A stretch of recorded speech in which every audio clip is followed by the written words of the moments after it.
Hello student, welcome to my channel Conquer Physics. जैसा कि मैंने आपको बोला था कि मैं सर्कुलर आर्क का डेरिवेशन करके आपको वापस से संडे को डालूंगा, तो उसके लिए मैं ये रिकॉर्डिंग कर रहा हूं। उससे पहले जेई क्वेस्ट में आप देखे होंगे कि टेलीग्राम पे थिंकिंग बूस्टर क्वेश्चन पोस्ट किए जा रहे हैं और इनके प्रॉपर सॉल्यूशन डिस्कस किए जा रहे हैं। तो आप जेई क्वेस्ट के टेलीग्राम पे बने रहें, नहीं है तो सब्सक्राइब कर लें सो दैट आपसे कोई भी टीवी क्यूज मिस ना हो। टीवी क्यूज में कहीं ना कहीं इस तरह के कॉन्सेप्ट बताए जा रहे हैं जो बच्चों को, टीचर को, सभी को कहीं ना कहीं थोड़ा कंफ्यूजन होता है। उससे क्या होता है, हड़बड़ी में हम वो गलती कर देते हैं, लेकिन एक बार अगर आप वैसे सिनेरियो से गो थ्रू होंगे तो ऐसी गलतियां कभी नहीं होगा। तो फटाफट मेरे चैनल को भी आप सब्सक्राइब कर लें, कॉन्कर फिजिक्स को, क्योंकि इस पे जेई 2023 का सारा टॉपिक डिटेल में मैं कराऊंगा। और उसके साथ साथ मैं ओलंपियाड ओरिएंटेड बहुत सारे न्यूमेरिकल कराऊंगा जो आपके फिजिक्स के इन डेप्थ नॉलेज को इंक्रीज करेगा। और उन न्यूमेरिकल्स को मेरी कोशिश होगी बहुत छोटे मेथड से कराएं, क्विकीज में कराएं, सो दैट आपको लॉन्ग टर्म के लिए वो याद हो जाए कि अरे ये तो इतना बड़ा न्यूमेरिकल था लेकिन बहुत छोटे में हो गया। तो चलिए हम स्टार्ट करते हैं अपने लेक्चर को, centre of mass of circular arc. अब अगर आप यहां पर देखें तो भाई एक सर्कुलर आर्क है, ये सर्कुलर आर्क है, और कैसा सर्कुलर आर्क है, यूनिफॉर्म सर्कुलर आर्क है। तो आप क्या करोगे, सेंटर ऑफ मास कैलकुलेशन के लिए एक छोटा सा डीएम एलिमेंट लोगे, ये लेंथ कितना होगा, तो ये लेंथ होगा आर डी थीटा।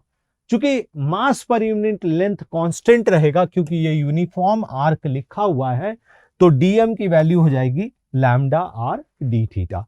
इसी तरह से आप यहां भी ले सकते हो, जरूरी नहीं कि आप नीचे ही लो, आप यहां पर थीटा एंगल पे डी थीटा एलिमेंट ले लो, और ये जो डिस्टेंस होगा ये आर साइन थीटा होगा, और यहां से यहां तक का जो डिस्टेंस होगा ये आर कॉस थीटा होगा।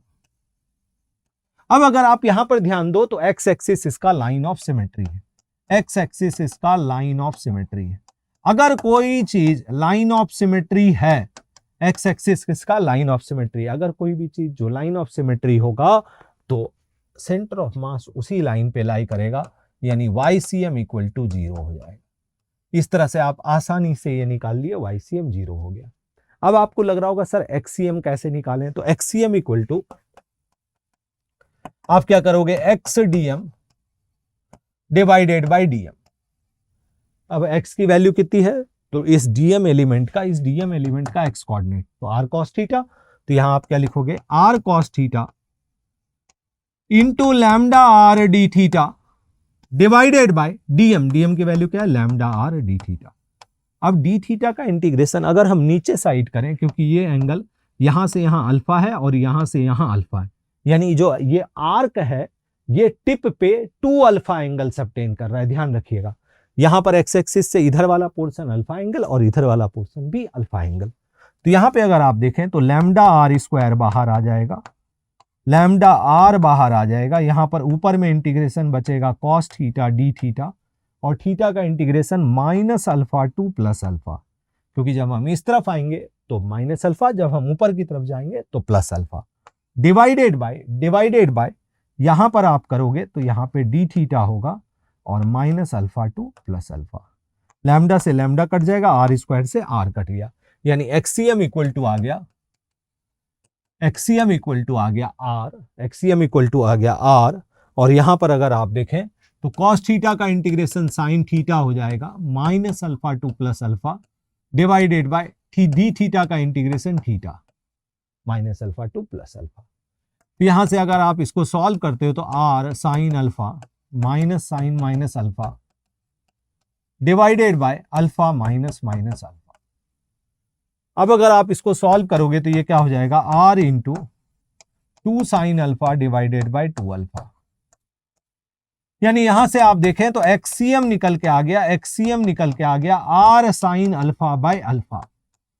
तो आप इसको ऐसे भी याद रख सकते हो, इसका मतलब है कि अगर ये कोई सर्कुलर आर्क है और ये इसका एंगल बाइसेक्टर लाइन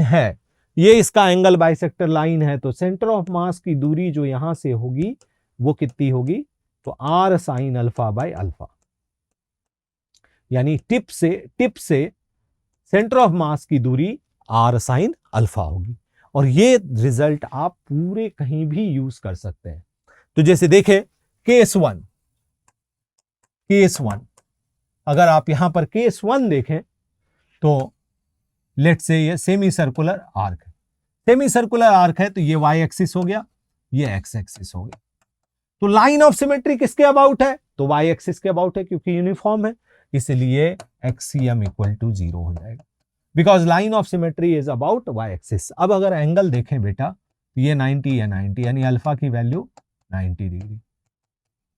तो आप उस फॉर्मूले में पुट करोगे तो YCM इक्वल टू आ जाएगा R into sine 90 divided by pi by 2, यानी ये हो जाएगा 2R बाई पाई।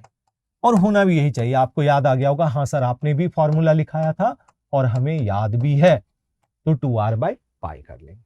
सिमिलरली अगर हम केस टू देखें तो हमें क्या करना पड़ेगा? हमें बेसिकली केस टू में इस तरह से दिया हुआ है, एक ये आर्क है। कैसा आर्क है? सेमी सर्कुलर आर्क है। तो इसका एंगल बाइसेक्टर लाइन ये हो गया, यानी इधर भी 45 डिग्री, इधर भी 45 डिग्री। तो इसका मतलब है जो सेंटर ऑफ मास होगा बेटा, सेंटर ऑफ मास यहां से जो डिस्टेंस होगा सेंटर ऑफ मास का, वो कितना होगा? तो ये डिस्टेंस अगर आप देखें तो r साइन 45 डिवाइडेड बाय 45। तो यानी अगर आप इसको कैलकुलेट करोगे r साइन 45 डिवाइडेड बाय 45 को, तो ये बन जाएगा 2√2 बाई पाई, यानी ये लेंथ आ जाएगा 2√2 बाई पाई, राइट। यानी यहां से यहां तक की दूरी आई 2√2 बाई पाई। लेकिन हमें निकालना क्या है? हमें निकालना है कोऑर्डिनेट ऑफ सेंटर ऑफ मास।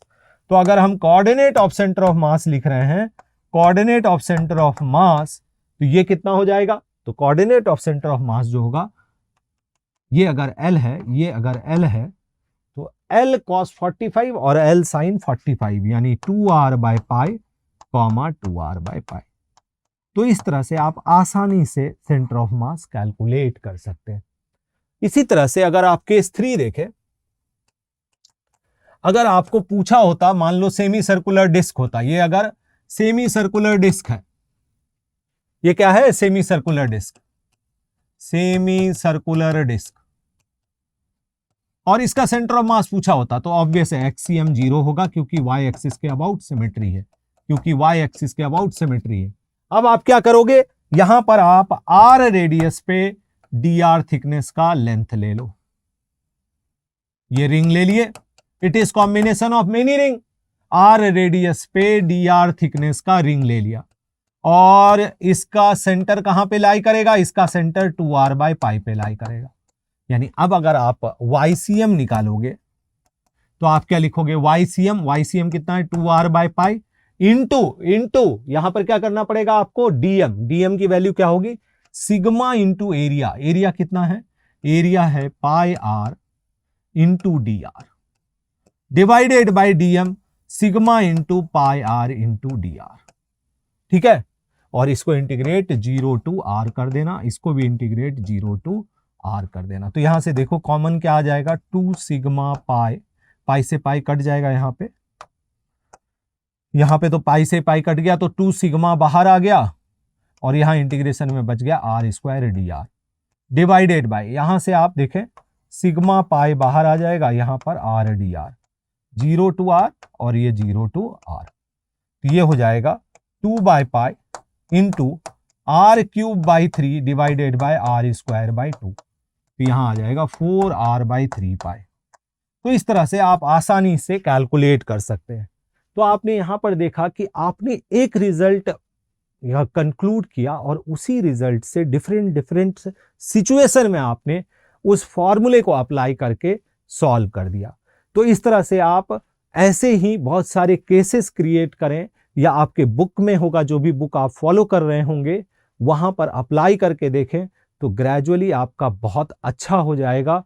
और मेरे चैनल को सब्सक्राइब कर लें, कॉन्कर फिजिक्स को। इसमें JEE 2023 के लिए पूरा डिटेल टॉपिक मैं कराऊंगा।